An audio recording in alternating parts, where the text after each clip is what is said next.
What's up, guys? Today we're playing a game called Winter's Empty Mask. I got this game off of this really cool website called itch.io. Check it out if you love visual novels and all of other sorts of games. So, I don't really know much about this game. I just found it online, but let's just jump right into it. Chapter 1, A World Without Colors.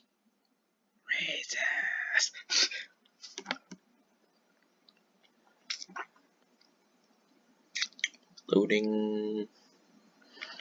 Alright, guys, I'm gonna read all the audio for you, but also you can just read it if you want. This world is so noisy. People walk around me making all kinds of sounds. Their footsteps, the phones and toys they carry, their voices when speaking. They walk next to me without paying me any attention, as if I was invisible or we were in separate worlds. Each one continues with its own existence, following its way like drops of water in a river, swept away by the current. Meanwhile, I see them coming and going with the passage of time, without doing anything. Despite being in a park, I am not playing. I feel no desire to do it. It's just tiresome. So instead, I'm sitting on a bench, waiting for someone to come for me. My blood-red eyes have an empty look, as if they belong to a doll. All of me said that I am a doll, and not a living being. Yuki is a doll, unable to smile, frozen with an eternally empty expression on her face. Changing that is impossible, because nothing in this world could inspire an emotion in me. Trying to find it only makes me tired. My legs get tired of walking, my hands of fighting, and carry dead weight. My mind of thinking ideas that deliver nothing in the end. It's just a waste. That's why I prefer doing nothing instead. Just stay seated, watching people silently go. Though, to my eyes, they look more like shadows. I cannot distinguish a single face between them. They are all the same. The same face, the same shape, the same voice, the same color. It was as if everyone was a flat gray silhouette, of just the sizes and shapes slightly changing. Face that I cannot distinguish or feel is worth remembering. There is nothing inside of them, or perhaps it is the opposite, and I am the one who does not have a face, but a mask, and that is why I cannot see others. Their personalities are there, it is only that I cannot understand them. They belong to another dimension, a world I don't know how to enter. Yuki is a doll. From my point of view, they are shadows, but when they look at me, surely they see a doll without a face. Who would buy such an ugly doll like as this one? I know I wouldn't. Time passes and it's already getting dark. One of my family maids offers me her hand and tells me it is time to return home. The person who I was waiting for didn't appear. I'll just have to come back tomorrow. This will be the 26th day that this happened. Oju-sama, let's head back home, she says without any emotion, but in a respectful way. Clearly she did not care for me. She only looked after me because those were her orders. Yes, said Yuki. I say coldly. The truth is, I did not want to return to my house, but I have no other place to go, and it is the most comfortable, and it is more comfortable there than staying here. Alright guys, hold up, I'm gonna need a drink. This is tiring my throat.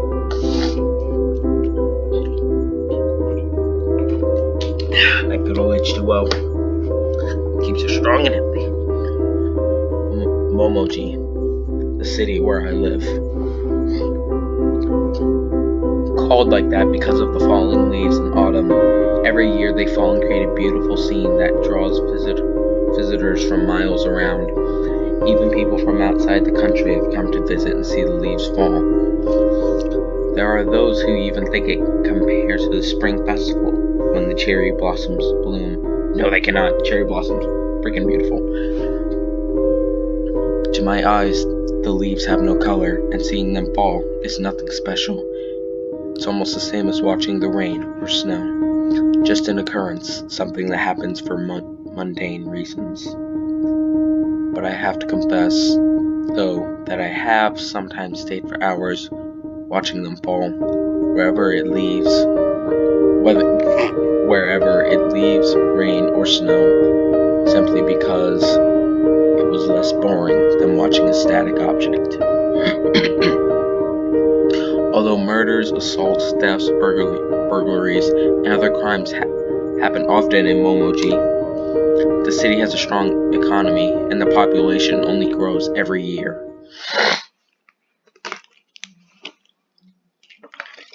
Winter's empty mask.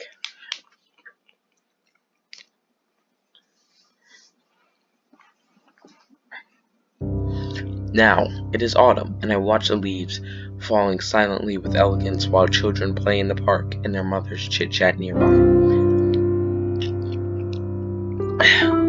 A gust of wind suddenly blows, moving leaves and rustling my hair, short and black. That day, I was wearing a white dress. My empty eyes, like those of a doll, looked to the front with a face devoid of emotion. I looked at the children playing because they were before me, not because I wished to play with them. Unknown person, you should let it grow. Suddenly, a voice takes me out of my thoughts. He stands right in front of me, a boy with black hair and a small smile on his face. Your hair, you should let it grow, he says with joy, as if we're already friends. No, I don't like long hair, I answer without even looking at his face, and use the coldest and roughest voice I had. I want him to know that his presence was not appreciated. There is a brief silence. He doesn't stop blocking my vision. Whenever I move my eyes, he also moved to block me again. It's a shame. You would look very pretty. I like girls with long hair better. He again spoke with confidence, completely ignoring my hints. Why would I care about that? Why would I care about what a flat shadow like him likes or dislikes? Just go back to your world. Pretend I don't exist, as if I was an ugly toy abandoned on the bench. No comment. This time, I do not answer. I just remain quiet, waiting for him to get bored and go away. But strangely, that does not happen. He keeps staring at me, waiting for a reaction. You don't have any toys? He said, looking at my empty hands. Suddenly, he smiles. If you want, I could lend you mine. Enough, I say with a low voice. It seems that he didn't hear me and puts on a confused expression. Why don't you just leave me alone? I angrily said. The boy is surprised and stays silent. His expression turns serious, and I hope that he may leave in the next second, but instead. You're always alone. I worry about you. Hearing that makes me feel cold. My very soul freezes at the sound of his words. It didn't feel like he was lying or joking. The way he said it sounds so genuine, filled with worry and kindness. The boy's answer is very strange. What was that? An anomaly in this world without color? If I myself do not care for what could happen to me, why should he care? Doesn't that make you sad? Don't you want to make friends? He says with a serious and honest tone. No, I like to be alone. My answer was cold, but I feel a little confused. This was the first time anyone said something like that to me. Never before had a shadow stepped out of its own world to reach me by its own will. That's okay, but I think you would have more fun if you had a friend. Don't be shy, not everyone is bad. He ends with a kind smile, very pure. I feel something move inside of me. I wasn't happy by any means. I was afraid. This anomaly was scary. It felt like it could shatter my world. Again, I do not answer, but this time my face had an expression on it. I was acting shy. I stayed quiet, not because I wanted him to get bored and leave, but because I could not answer him honestly. I just didn't know how. The child suddenly hears something. He turns and waves his hand at a woman who appeared to be his mother. Well, I have to go. I often come to play to this park, just in case someday you want to talk. Oh, and by the way, my name is Tanaka Ichiro. He gives me one last smile, and with that he begins to walk away without even receiving an answer from me. None of the two could have known it, but that would be my last day in that park. Ooh, maybe something sad will happen. Winter's empty mask. I'm gonna say that every time that shows up. Deal with it.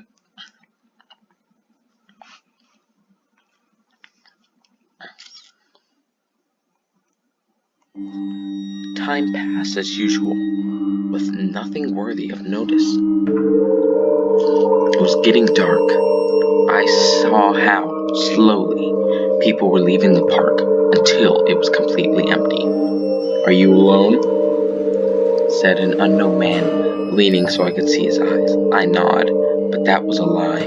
There was always someone watching me. "What's your name?"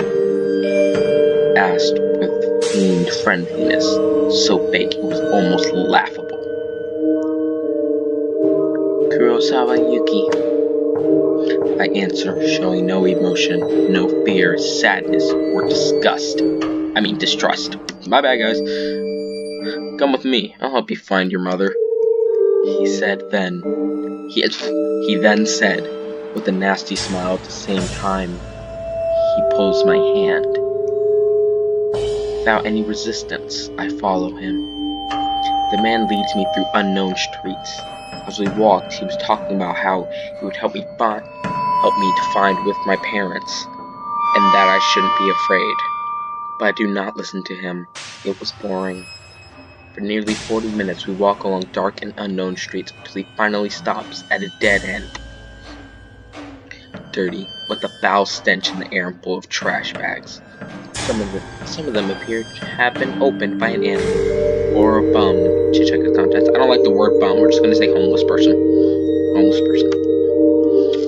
The expression of the man who up to now had only shown a feigned kindness changes, becoming aggressive and dominant. This music's really loud, guys.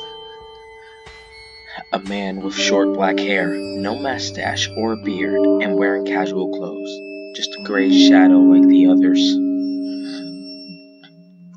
"Hey, Yuki-chan. How about before we find your parents, we have a little fun?" says the man with a nasty look in his eyes, set on me. Oh, I messed that up. Guys. You guys just... whatever. I'm not reading that again. "No, I mean, we should have fun. Let's have fun, Yuki, because it may be the last time." As soon as he finished talking, he puts his hand over me and starts to undress me. Ooh, creepy. This guy's clearly a rapist. As a reflex, I moved my hands to stop his. It was unpleasant, disgusting. Already bothered me to be touched, and the way he did it only made me feel even more uncomfortable. But even then, I couldn't show any emotion in my face. The strength of the man overpowers me with ease. There was no struggle. My small hands were no match for his. His expression shows a great lust, a hunger, a huge desire to touch me.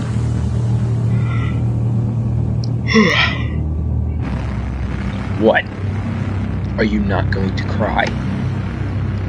Suddenly asked the man, drowning in lust. I just deny it, shaking my head. My response seems to irritate him. Ooh.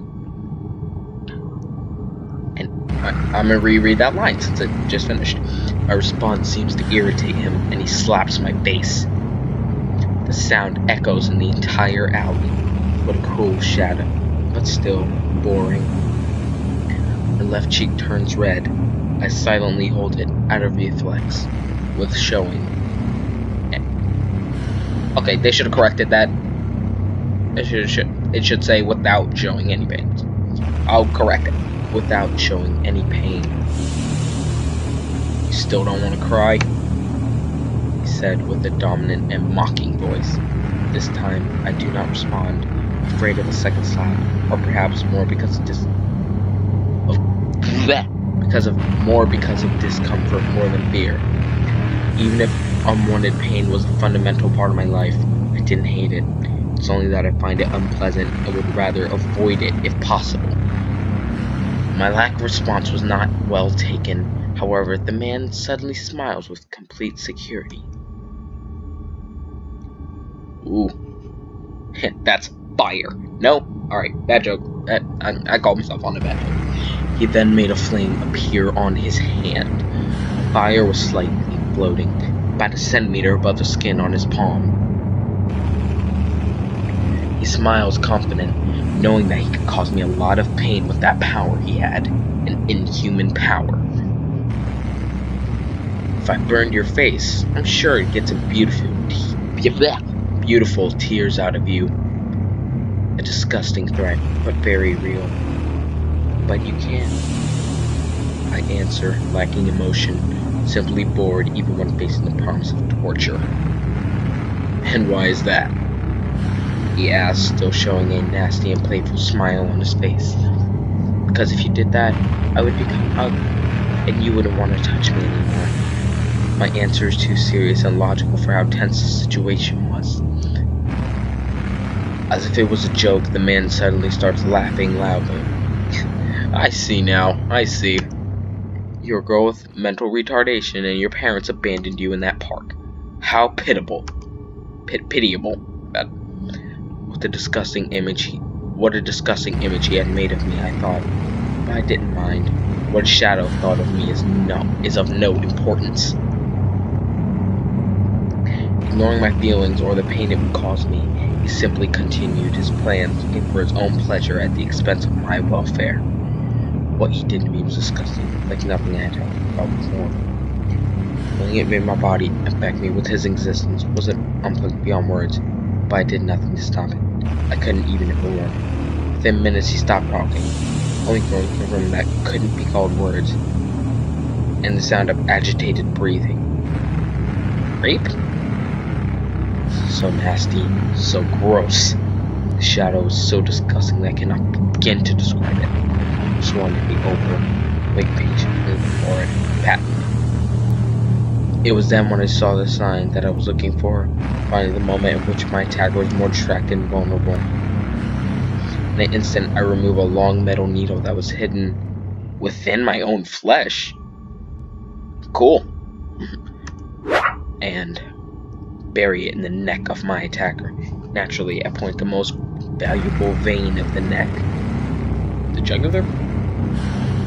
The jugular vein? That's probably it. There was no way it could have worked.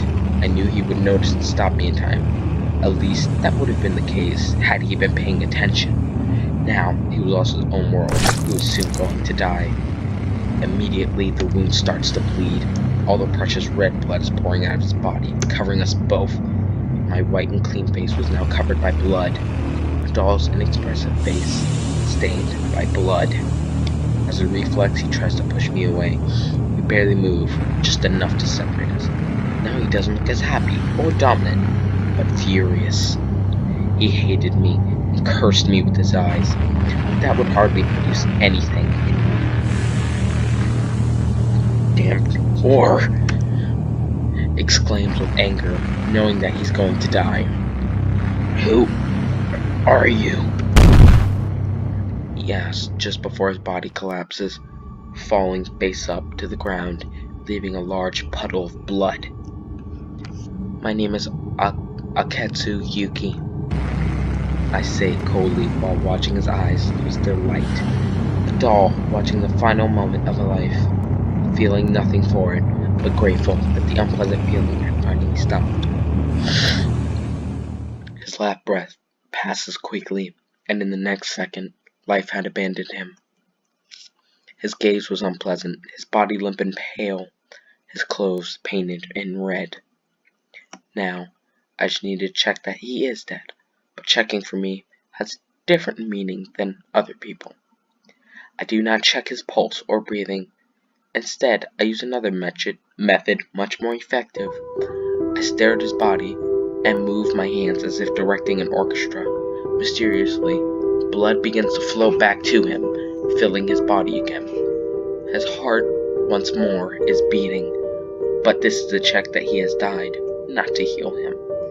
It beats abnormally fast, and more importantly, his blood pressure raises abnormally high, so high that shortly after his body breaks, it explodes, expelling blood from every orifice, eyes, nose, ears, mouth, and his lethal wound. His internal organs, including his brain and some of his bones, break, crushed by the high pressure of the liquid that once gave him life. He is now all crooked and deformed. I silently look at him, coldly feeling nothing, not hate or pity. Now I'm sure he is not going to return to this world. Epic. Give me a sec, guys. I need some water. Narrating is difficult. Shortly after, I walked back to my house. I didn't know the way back, but I knew that sooner or later I would come to a familiar place if I was looking carefully. I arrive at my home 2 hours later. When the doors opened, my grandmother was there, waiting for me. "I'm home, Oba-sama," I say coldly, but with proper respect. My appearance wasn't exactly the best at the time, but it meant good news. Alright, I'm gonna have to try to do a voice. "Welcome home, Yuki-chan. Before anything else, let me know the result of your work." It was a success. The objective was terminated, just as we wanted. I see my grandmother smile with pleasure at my answer. "Perfect, Yuki-chan. I am happy that you are so dedicated to the family. Now, you should take a bath and sleep. You must be tired. This maid will help you with that." The maid bows, showing her respect to me. The conversation didn't last long, but it would be a lie to say that I wanted it to be longer. I barely talked to my grandmother, Kazane Aketsu, and when I did, I only said the most essential. Obedient, I followed the instructions of my grandmother, leaving behind everything that happened during the day to be forgotten in silence. Except for one thing. I worry about you. About who? Tell me. Don't do this to me. Winter's empty mask. I told you guys, I'm doing it every time. Deal with it.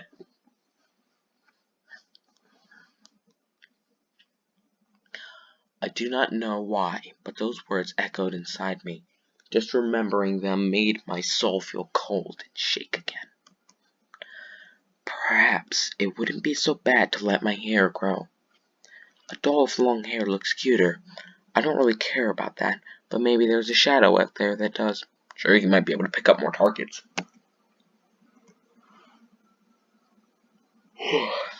Time passes slowly, but surely. Every day feels the same as the last, boring and uneventful. This colorless world remained the same. However, I felt something was slightly different. The shadows had a little more detail. Yet, what never changed was the fact that I was dull. That I was a doll. My bad. A doll was waiting for someone to pick it. Waiting possibly for forever. Before I knew it, 5 years had passed since that day. Recently, I changed to a new school. Despite the economic problems that we had in the last few years, my family still had fortunate money and respectable social and political power. Sorry guys, like my elbow's locking up. Shoulder. That's better. That's why both my brother and I attend the most recognized private middle school in Momoji. Wearing my new uniform, I sit at my assigned seat and wait for the teacher to enter the classroom. As I look through the windows, something had changed in the way I look, and that and that was that I now had long hair down to my waist, black and with blood red tips. A very strange color. Because of that, I sometimes attracted unwanted attention. I can see it in my faint reflection on the window. Ignoring the time and work I had to spend on its care, I liked it one look. There was something in it that made it impossible for me to cut it, even if it was what I normally call a bother. When the teacher entered, he gave us instructions to stand one at a time and introduce ourselves. Aketsu Yuki, I said, presenting myself with an emotionless voice when it was my turn. Aketsu? Asked the professor suddenly, as if he had heard my name wrong, and then he stopped looking at his papers to put his attention on me. Yes, that is correct, I say, with an empty look in my eyes. Soon, I noticed a reaction on his face. It was disgust, anger. Just by looking at it, I knew he hated my name. Surely my family had done something to him. After all, we are gangsters. We perform many shady businesses, and naturally, there will be collateral damage. Okay, sit down. Who's next? The teacher continued the class as if nothing had happened, but after seeing that look in his face, I knew that it would be one uncomfortable year. Very well, we will start with the oral exam. Aketsu, can you answer the first question in the chalkboard? Don't you mean on? How are you going to answer a question if it's in the chalkboard? I look at the question, and I stay quiet for several seconds with an expressionless face, trying to find an answer. But after a few seconds, it is clear that I cannot. I don't know the answer. And why is that, Aketsu? You must seriously slack all day. The teacher is trying to be funny at my expense. He had some results, since I can hear the laughter of some of my colleagues.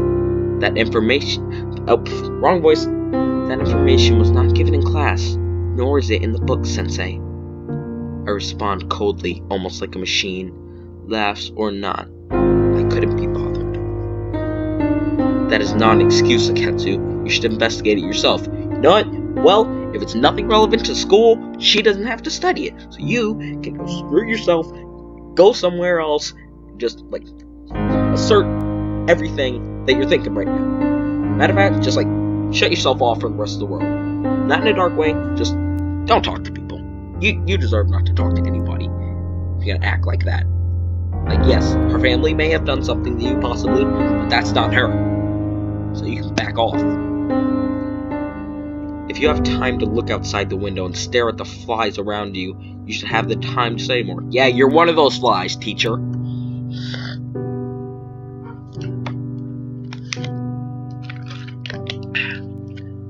Once more, the teacher makes a joke out of me, and I hear the laughter of my colleagues, this time louder than before. Shadows had allied against me. Couldn't help but think about that.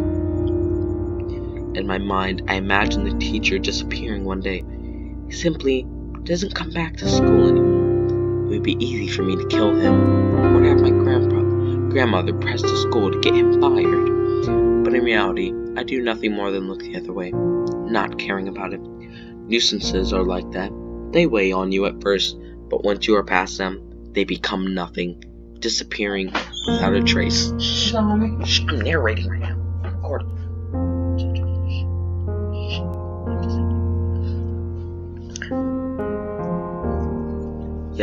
Yes, I hate going to school. I hate how the teacher pours his hate on my family and me. But once the day ends, I don't really remember anything about it. I lack a mask, therefore I can't show an angry face, even less a hating one. Same day, I had to clean the classroom as punishment for not studying. I didn't call my family to notify this. I didn't have to. They let me use my time as I please, as long as I had no mission to fulfill. So, being obedient, I stayed in the classroom. The lukewarm sunset light enters through the windows.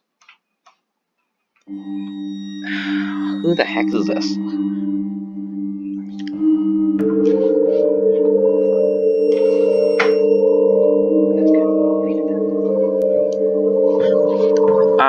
Yuki-san, so you are here. Oh, no, so here you are. Suddenly, 3 girls enter the classroom. Oh god, here. Classic scenario. I hardly recognize them. I know that they are my classmates, but that's about it. With being surprised, one pretends not to know I was being punished. No. My answer is non-existent. I don't even bother to divert my eyes at them.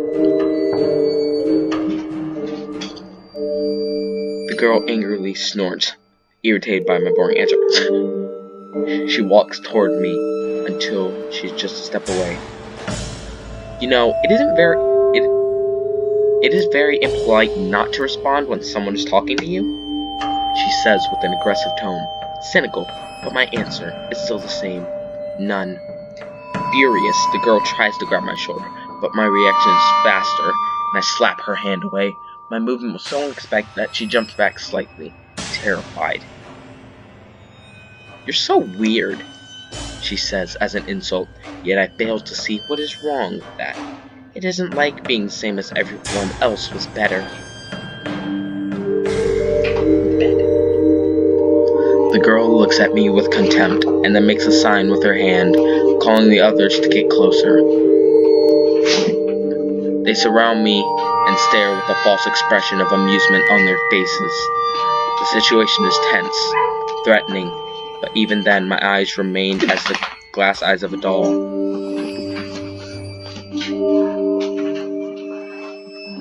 Sorry guys, if you hear a lot of noise in the background, I have, like, my dogs are upstairs, so just don't bother with that.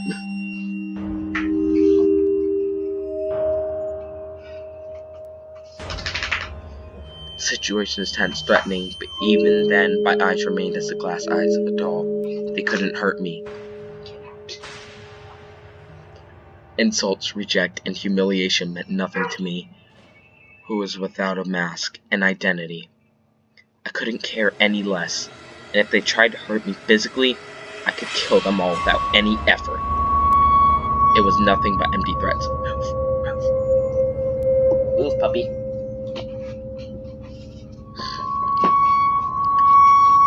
You're the best of the class. Your grades are the highest, Aketsu-san, said another girl, talking about a boring subject.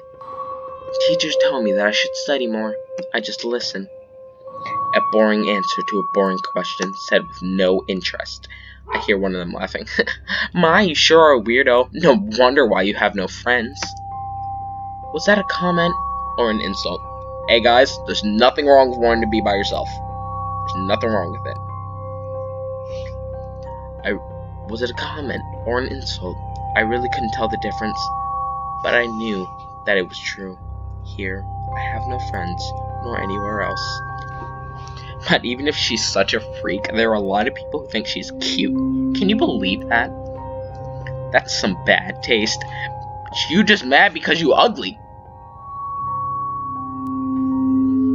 All 3 laughed after that comment, and then without a warning, 2 of them grabbed my hands, 1 on each, not allowing me to move.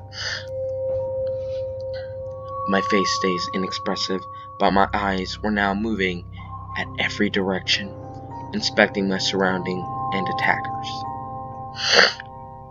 I was trying to identify whether they would... Sorry guys, like, I'm trying to figure out, does that word actually make sense in the sentence? I was trying to identify whether they would do me harm or just wanted to scare me. Depending on the answer, my reaction would be very different. Then I see the last of them approaching me with a pair of scissors at hand. I remain perfectly still, like a statue. My red eyes reflect the image of the scissors opening and closing up as if trying to scare me. The girl grins at me with malice and takes a lock of my hair. You have very pretty hair, Aketsu-san. Very long and silky. Looks like you take good care of it. It would be a shame if someone... Oh. Oops. The girl spoke mockingly as she caresses my hair like a hunter playing with its prey, and then used the scissors to cut it. I see my hair fall to the ground. My eyes follow it all the way down. Yet even then, no expression appears on my face. I wasn't sure how to feel. Maybe sad? I was losing a part of me. Not only a body, but also as a person. But I wasn't sad. I was only confused. Oh, I'm sorry, Aketsu-san. But don't worry, I'll make sure to even the rest of your hair. She said that, and then continued cutting my hair while the others laughed. Girl, you're stronger. Break their wrist. I could not see, but I knew she was cutting it in a regular way, making me look ugly as a joke. I actually look good. Ready? My artwork is finished, said the girl when she finished my haircut. But it looks like an abstract art, said another girl, followed by the laughter of all. Eh? What's with you girls? I think it fits her perfectly. You don't have to thank me, Aketsu-san. This is only a favor as friends. Such sarcastic words. Smile. I don't respond with words, but by giving them my best smile. I tilt my head and close my eyes, silently showing them a fake but convincing love. When my eyes open, I see the astonishment in their faces, surprise mixed with horror. If they were making me pass an uncomfortable time, the least I could do is make them uncomfortable as well.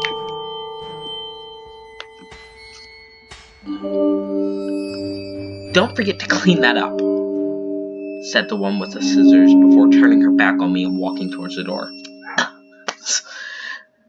The other girls follow her silently. I gaze at my hair on the floor, still feeling confused. Silently look at it for a moment that feels eternal, but in the end, I take my hair and throw it in the trash. That was the only thing left to do. Aww. I wish you had some power where you could reattach it, like some kind of healing power. That was the only thing left to do. I couldn't leave it on the floor. After that, I go to the bathroom, take my scissors, and look at myself in the mirror to fix my haircut. Finally, I leave the place a few minutes later. It was a longer punishment than I expected. My hair only barely reaches my shoulders now. I'll have to wait for it to grow again. I need a new victim.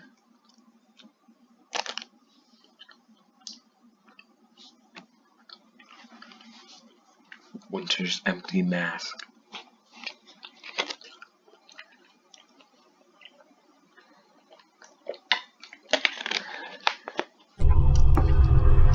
A shadow walks quiet along the streets, completely alone and dressed in clothes that nobody else would use in this age.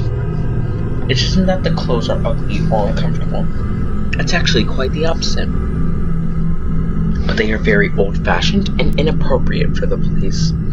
Those are in fact its work uniform, and its job is something very special. Not teaching, building, or cleaning, but killing. Due to the uprising of violence in the city, most people stayed at home at night, making it easy to lurk in the darkness of Momoji, looking for a new victim. Anyone who was so unfortunate to cross his path would be enough. He wasn't looking for someone in particular. To tell the truth, didn't even want to kill that night. But it was instructed to do so. The killer walks, fully aware of its surroundings, careful. There was nobody there who could see it.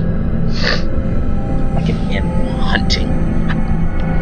It moves through a world of only grays, checking every house within view without choosing any in particular. Suddenly the shadow stops. It found something that caught its attention. It stares at a house which had an open window on the second floor, but that meant little for the lurking shadow. It had made up its mind. This is the place. The person who lived there was unfortunate. It wouldn't be able to live enough to see the daylight. Among the many people in the city, one starts to think that the chances of being attacked are small.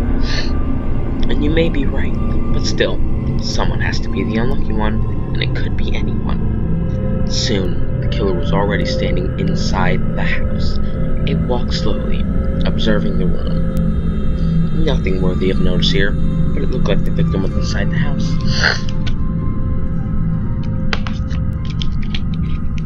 It could feel his presence, his smell, his sounds.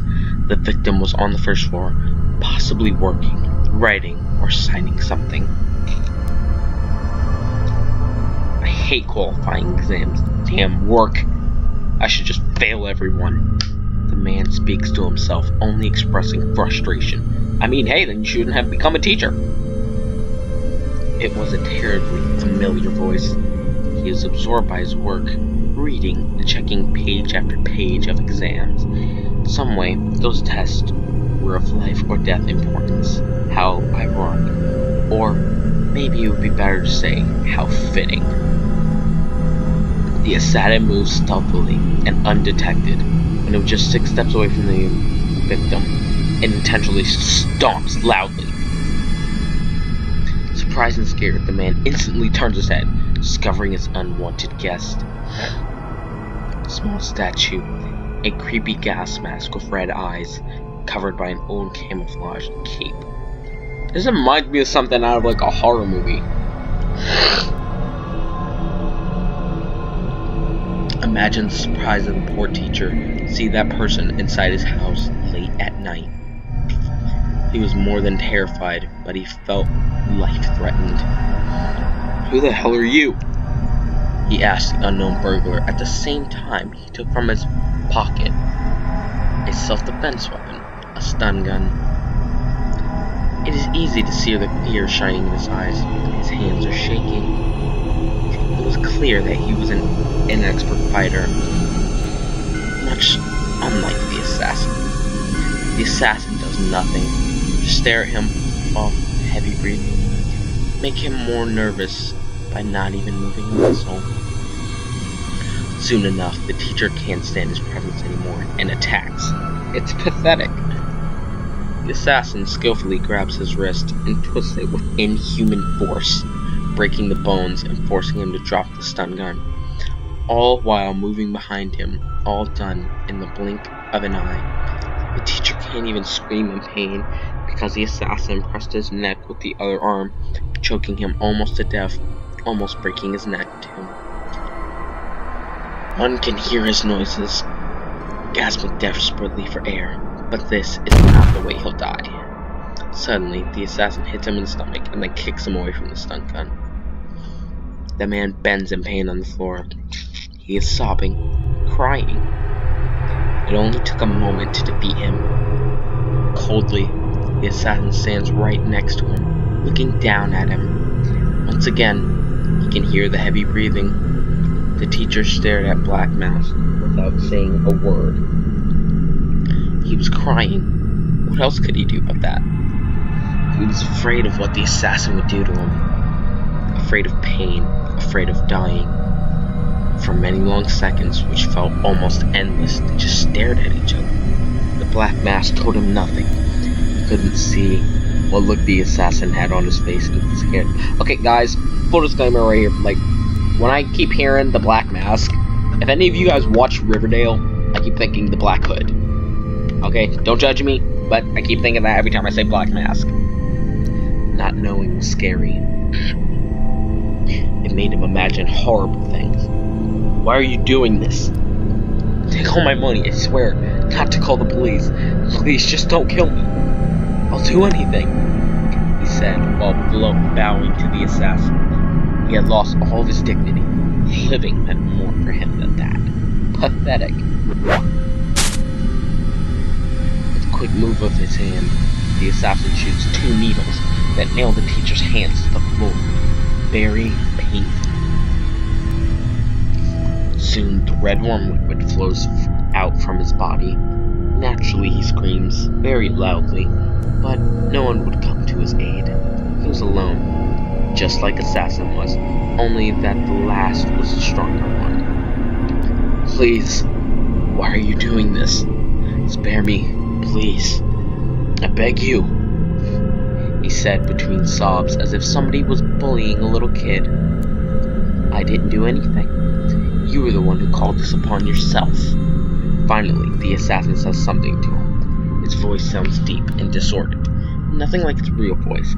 Y'all, then I should have done a different voice for that. He shakes his head in denial. How? How could I have called this upon myself? He looks deep at the assassin with pleading eyes.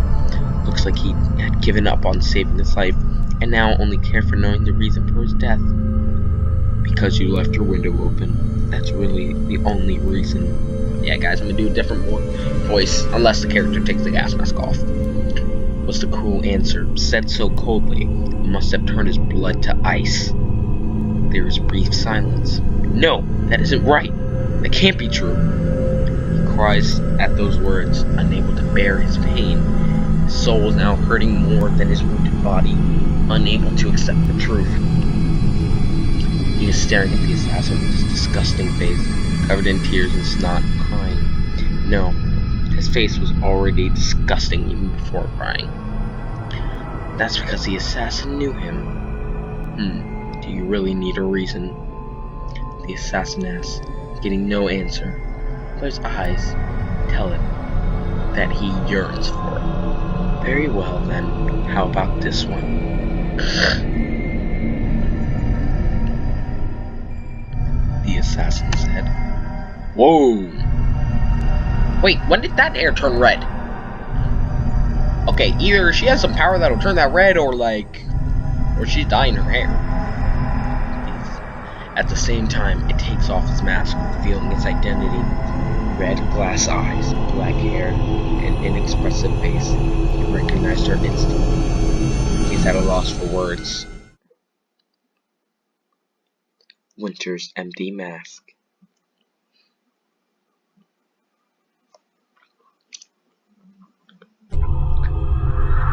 Aketsu! He said, surprised, with terror now reflected on his shaky eyes. Looks like it was a satisfactory answer, knowing he was going to be killed, because I hated him. Though I knew it was a lie, just a whim I did because I had no reason not to. This picture makes it look like the dude barely hurt. Do you see my hair, Sensei? I said with a false grin in my face, yet it looked so natural. It used to be so long, and now it's short. Some girls cut it while I was punished in the school, so I could call this loss your fault. After I waited so much for it to grow, after I took such good care of it, now it's gone, and it's your fault. After saying that, I gave him a piercing stare, filled with playful malice, with the joy of punishing the one who caused me pain. But then again, that was a lie. In reality, this was just an act for him, because he needed it, and it cost me nothing. He looked back at my face astonished. Small drops of sweat appear on his forehead. Dang, so this dude's got snot coming out of his nose, he's crying, he's bleeding, and now he's sweating. He looks back at my face. Oh wait, I already read that. He is at a loss for words, and can barely even breathe. A few seconds later, he silently lowers his face, looking at the floor, accepting the reality before him, his end. He's still shaking, but there is not much else to say. Then, I take 4 needles in my right hand, very long and with the point painted in red. You have been so bad to me, Sensei. Now it's time to pay. Sayonara. My teacher, Isai Shizuka Sensei, closes his eyes for the last time. That's epic. In the blink of an eye, I shoot the 4 needles and kill him. It was a very fast and precise attack. It was painful, but just for an instant. The jugular vein, his heart, both lungs, these 4 places were pierced by the long needles, which buried deep inside his body.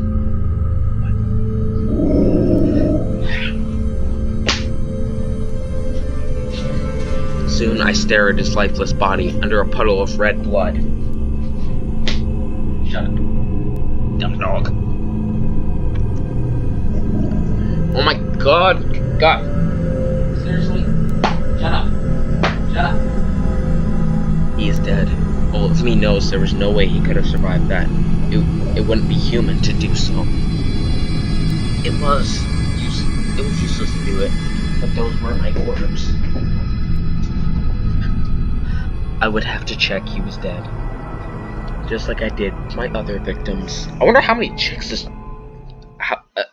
people this chick has killed.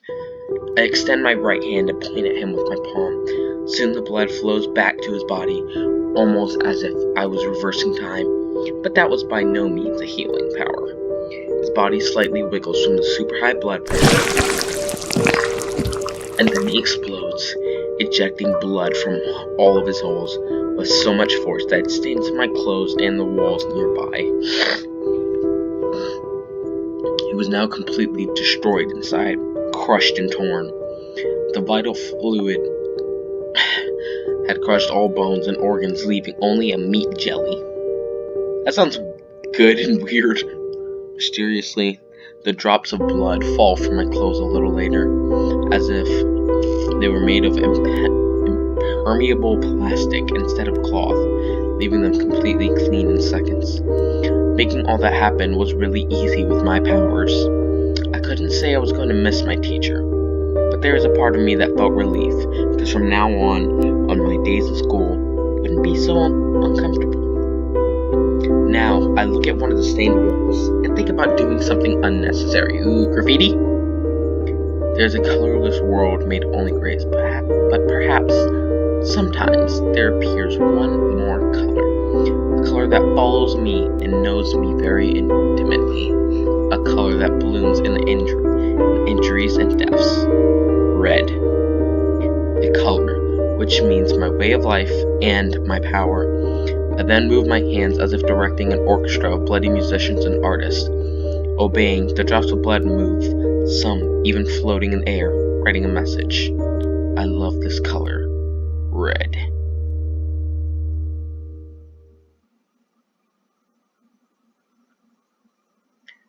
Okay, guys, I'm gonna end the video here. We'll continue chapter 2, maybe tomorrow. I don't know. I don't know if I'll have time to record. But hope you guys enjoyed the video. Comment below how cool you think the character is. I will leave a link to the website so you can get the game yourself if you want. And yeah, I guess I'll see you all next time. Peace.